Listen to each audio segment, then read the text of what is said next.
السلام علیکم دوستو، آج کی ویڈیو پاکستان اور جنوبی افریقہ کے پہلے ٹیسٹ کے متعلق ہے، جس میں جنوبی افریقہ نے پاکستان کو جیت کے لیے 88 رنز کا ٹارگٹ دیا ہے، جس میں یاسر شاہ اور نعمان علی کی زبردست بولنگ رہی، جس میں 7 وکٹ یاسر شاہ نے اور 7 وکٹ نعمان علی نے حاصل کی۔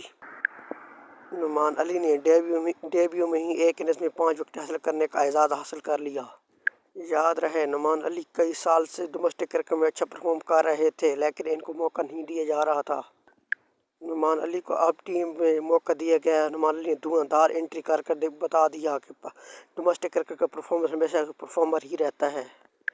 اسی طرح کے بہت سے کرکٹر ڈومیسٹک کرکٹ میں پرفارم کر رہے ہیں، لیکن ان کو ٹیم میں موقع نہیں دیا جا رہا، اور شان مقصود اور حارث سہیل جیسے پلیئروں کو ٹیم میں شامل کیا جا رہا ہے۔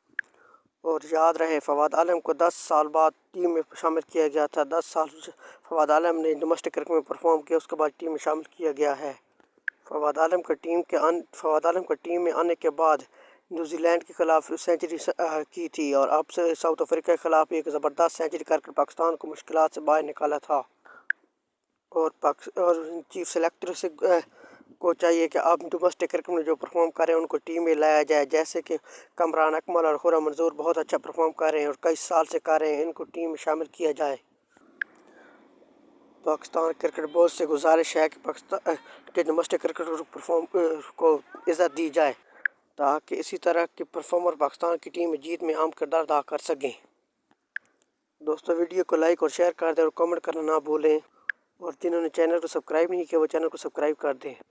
ایک نئی ویڈیو کے ساتھ آپ کی خدمت میں حاضر ہوں گا۔ خدا حافظ۔